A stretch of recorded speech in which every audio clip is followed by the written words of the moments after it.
Hello, dear students, good morning. I am Somdat, Assistant Professor Geography, Government College, Krishna नगर। प्यारे बच्चों, आज हम पृथ्वी के आंतरिक भाग की जानकारी के स्रोतों के बारे में अध्ययन करेंगे। यानी कि पृथ्वी के आंतरिक भाग की जानकारी हमें किन किन स्रोतों से प्राप्त होती है।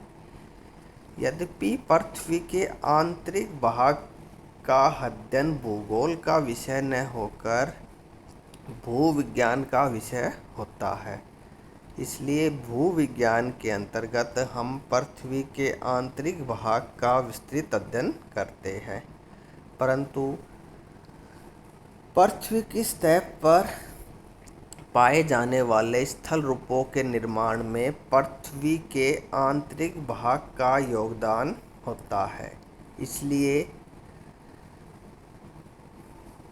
पृथ्वी के आंतरिक भाग का अध्ययन करना भूगोलवेत्ता के लिए भी आवश्यक हो जाता है, क्योंकि बिना पृथ्वी के आंतरिक भाग की जानकारी के हम पृथ्वी पर पाए जाने वाले स्थल रूपों के निर्माण का सही तरीके से अध्ययन नहीं कर सकते।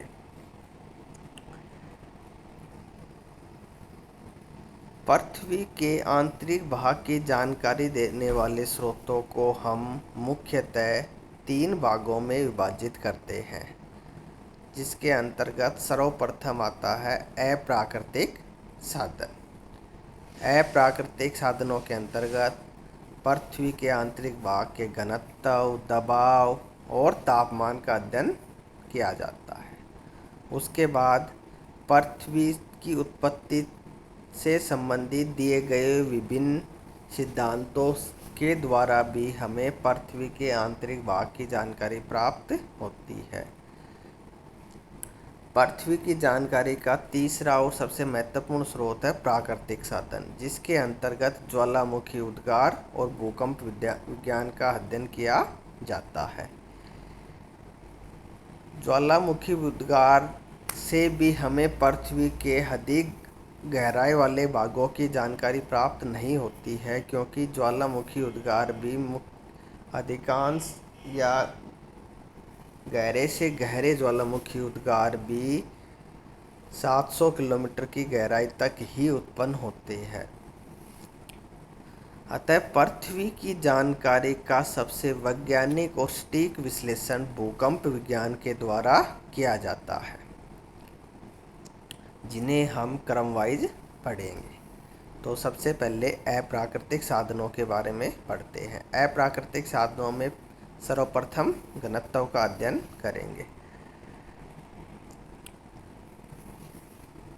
संपूर्ण पृथ्वी का घनत्व 5.5 है और यह माना जाता है कि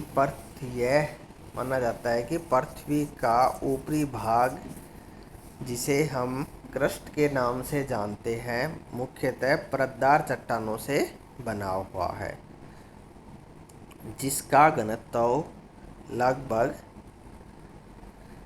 2.9 या 3 है। इसका अर्थ यह हुआ कि पृथ्वी के ऊपरी भाग का घनत्व 3 के आसपास है, जबकि संपूर्ण पृथ्वी का घनत्व 5.5 है। इससे यह निष्कर्ष निकाला जा सकता है कि पृथ्वी के आंतरिक भाग का घनत्व 5.5 से ज़्यादा है।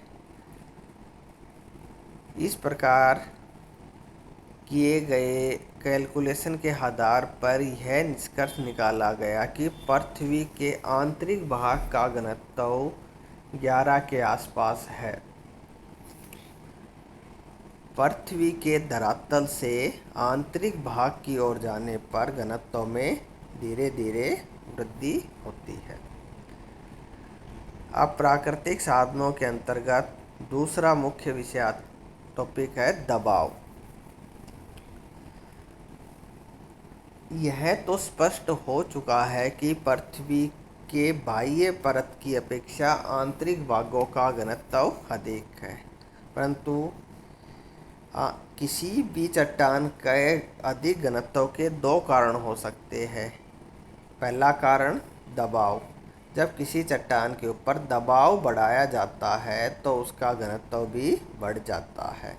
प्रारंभ में यही माना जाता था कि संपूर्ण पृथ्वी एक जैसी चट्टानों से बनी हुई है और ऊपरी तथा आंतरिक भागों में के घनत्व में अंतर दबाव के कारण है। ऊपरी भागों में दबाव कम है इसलिए वहाँ पर घनत्व भी कम है, जबकि आंतरिक भागों में अधिक दबाव के कारण अधिक घनत्व वाली चट्टानें पाई जाती है। परंतु बाद में किए गए अनुसंधानों और शोध से यह पता लगा कि प्रत्येक चट्टान की दबाव के द्वारा घनत्व बढ़ाने की एक अंतिम सीमा होती है। उस अंतिम सीमा के बाद उस चट्टान के ऊपर कितना भी अधिक दबाव डाला जाए उस चट्टान का घनत्व नहीं बढ़ाया जा सकता। तो दूसरा कारण आंतरिक भागों में अधिक घनत्व का यह हो सकता है कि आंतरिक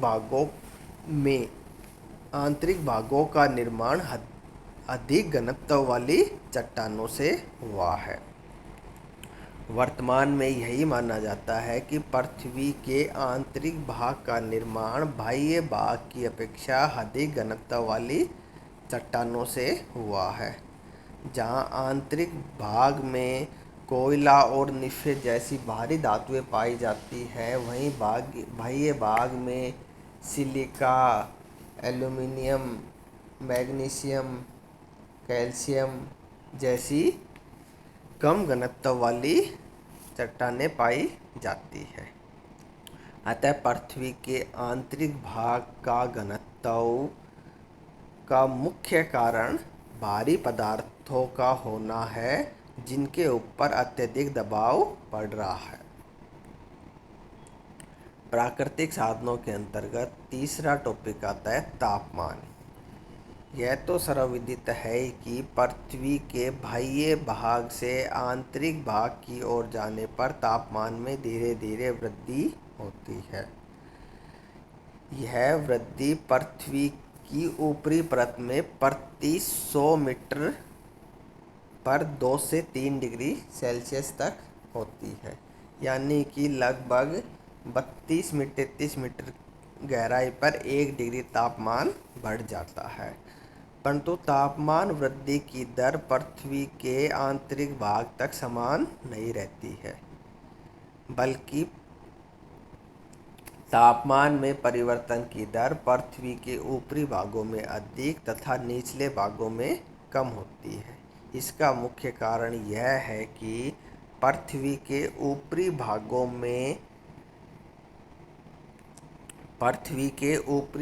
में रेडियो सक्रिय तत्व पाए जाते हैं, जिनके विघटन के कारण पृथ्वी के ऊपरी भागों में तापमान बढ़ने की दर ज़्यादा होती है, जबकि गहराई की ओर जाने पर तापमान बढ़ने की दर धीरे धीरे कम हो जाती है। पृथ्वी के वो स्थान जहाँ पर प्लेट विवर्तनिक रूप से अधिक सक्रिय है, वहाँ पर भी तापमान के बढ़ने की दर अधिक होती है, जबकि जो प्लेट विवर्तनिकी की दृष्टि से स्थिर स्थलखंड है, वहाँ पर तापमान के बढ़ने की दर कम होती है। जैसे संयुक्त राज्य अमेरिका के बेसिन एंड रेंज प्रोविंस में सतह से 40 किलोमीटर की गहराई पर ही 1000 डिग्री सेल्सियस तापमान पाया जाता है, जबकि स्थिर प्रदेशों में 40 किलोमीटर गहराई पर तापमान 500 डिग्री सेल्सियस ही रहता है।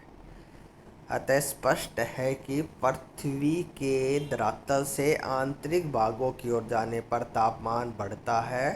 तापमान बढ़ने की दर पृथ्वी के ऊपरी परत में अधिक होती है, जबकि गहराई की ओर जाने पर तापमान के बढ़ने की दर कम होती जाती है। इसके अतिरिक्त विवर्तनिकी रूप से सक्रिय प्रदेशों में तापमान बढ़ने की दर अधिक, जबकि विवर्तनिकी रूप से स्थिर प्रदेशों में तापमान के बढ़ने की दर कम होती है। सामान्यतः यह माना जाता है कि पृथ्वी की ऊपरी परत में तापमान के बढ़ने की दर प्रति 100 मीटर पर 3 डिग्री सेल्सियस होती है। इस अब आता है पृथ्वी की उत्पत्ति से संबंधित सिद्धांतों के साक्ष्य। विभिन्न विद्वानों ने पृथ्वी की उत्पत्ति की समस्या के निदान के लिए अनेक परिकल्पनाएं दी है, जिनके अध्ययन से भी हमें पृथ्वी के आंतरिक भाग की जानकारी प्राप्त होती है। परंतु वर्तमान में इन परिकल्पनाओं में जैसे ग्रहाणु परिकल्पना, ज्वारीय परिकल्पना,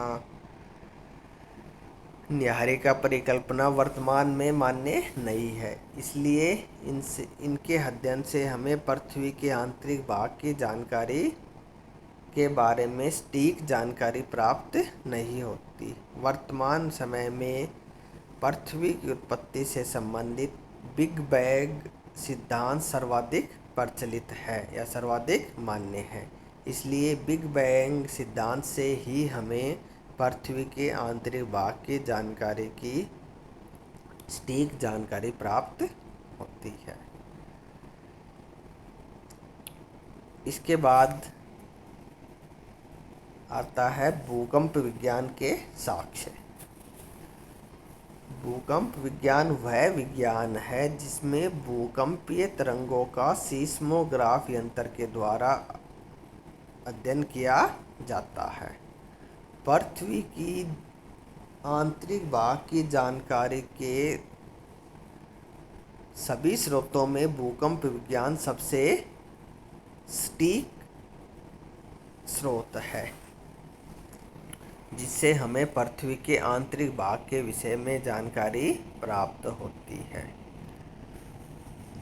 पृथ्वी के आंतरिक भाग जहाँ से भूकंप की उत्पत्ति होती है या भूकंपीय तरंगों की उत्पत्ति होती है, उसे हम भूकंप मूल कहते हैं, तथा धरातल के जिस भाग पर सबसे पहले भूकंपीय तरंगों का अनुभव किया जाता है उसे भूकंप केंद्र कहा जाता है।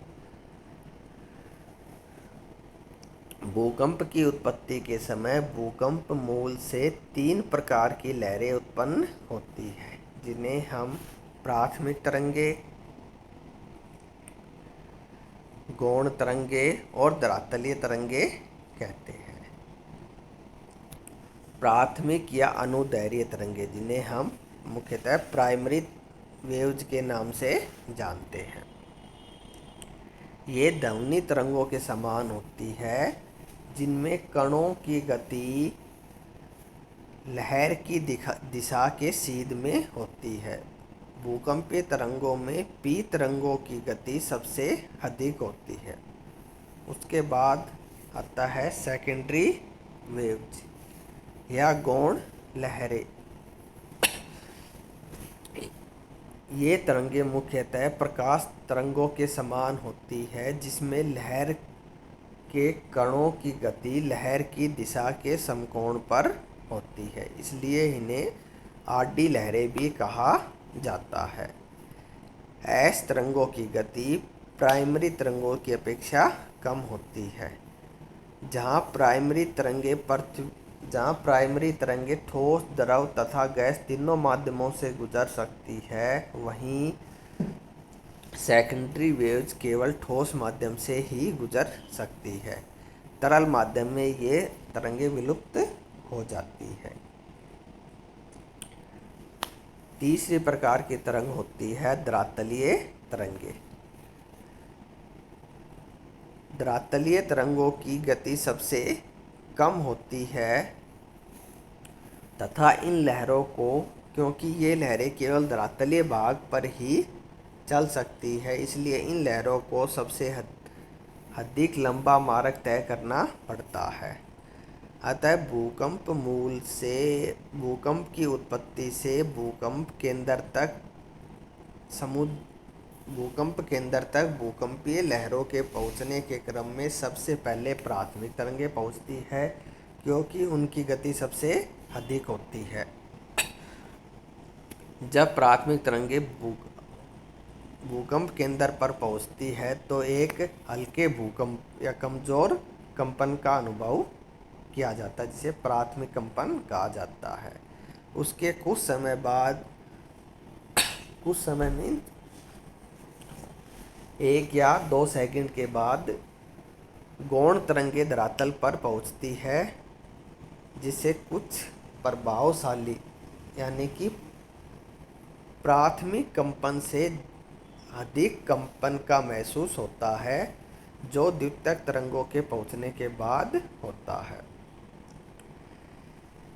इसके बाद जब धरातलीय तरंगे अधिक केंद्र पर पहुंचती धरातलीय तरंगे भूकंप केंद्र पर पहुंचती है तो तीव्र गति के कंपन का अनुभव किया जाता है, जो सबसे अधिक विनाशकारी होता है।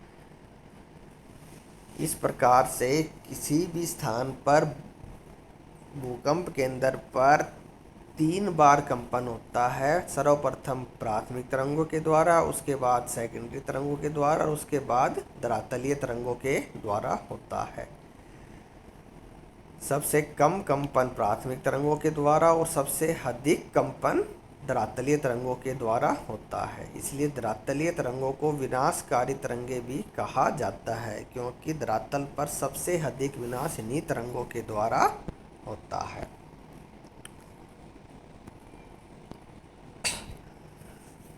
अब हमारा मुख्य विषय ये है कि भूकंपीय तरंगों से पृथ्वी के आंतरिक भाग की जानकारी किस प्रकार से प्राप्त की जाती है। भूकंपीय तरंगों का अध्ययन धरातल पर भूकंप केंद्र पर सीस्मोग्राफ यंत्र के द्वारा किया जाता है।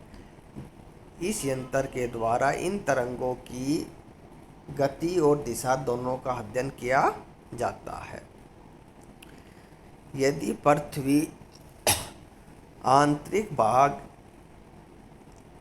का घनत्व एक जैसा होता या एक ही प्रकार का होता, जैसे कि ठोस, द्रव या गैस, तो ये तरंगे समान गति से सीधे मार्ग पर चलती। परंतु जब सीस्मोग्राफ पर इन तरंगों का अध्ययन किया जाता है तो यह अनुभव किया जाता है कि पृथ्वी के आंतरिक भागों में इन तरंगों की गति और दिशा दोनों में परिवर्तन होता है तथा कुछ स्थानों पर ऐसी तरंगे विलुप्त हो जाती है। यदि पृथ्वी एक ही प्रकार के घनत्व वाली चट्टानों से निर्मित एक ठोस भाग होती तो सभी तरंगे पृथ्वी के भूकंप केंद्र पर एक सीधे मार्ग में तथा समान गति से पहुंचती। परंतु पृथ्वी के आंतरिक भागों में घनत्व की विभिन्नता तथा माध्यम की विभिन्नता के कारण ये तरंगे सीधे मार्ग में न चलकर वक्राकार मार्ग में चलती है, क्योंकि जैसे ही पृथ्वी के आंतरिक भाग के घनत्व में परिवर्तन आता है, इन तरंगों की दिशा में भी परिवर्तन आ जाता है, जिसके कारण ये तरंगे सीधे मार्ग से विचलित होकर वक्राकार हो जाती है।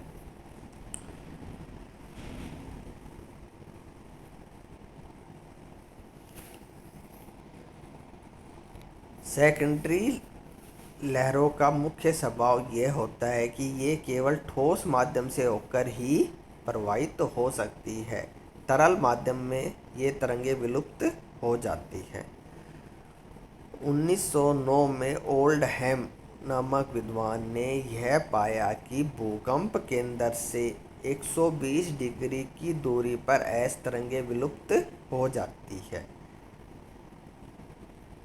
जो लगभग 2900 किलोमीटर पृथ्वी के स्थल भाग से 2900 किलोमीटर की गहराई पर होता है।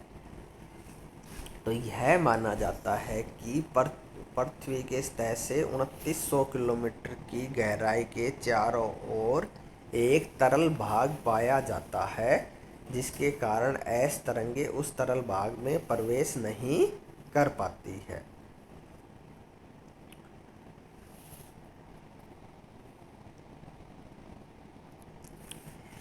इस डायग्राम को देखने पर हमें यह स्पष्ट रूप से नज़र आ रहा है कि पृथ्वी के आंतरिक भाग यानी कि कोर में से केवल प्राथमिक तरंगें ही गुजर रही है। एस तरंगें लगभग 2900 किलोमीटर या 120 डिग्री की गहराई पर जब वो पृथ्वी के कोर में पहुंचने से पहले अपने मार्ग से विचलित हो जाती है, क्योंकि पृथ्वी का बाह्य कोर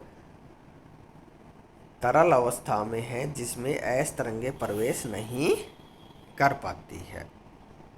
अतः भूकंपीय लहरों की गति और दिशा से यह पता चलता है कि पृथ्वी के आंतरिक भागों का निर्माण विभिन्न घनत्व वाली परतों से हुआ है तथा संपूर्ण पृथ्वी का निर्माण केवल ठोस भाग से न हुआ है, बल्कि पृथ्वी के आंतरिक भाग में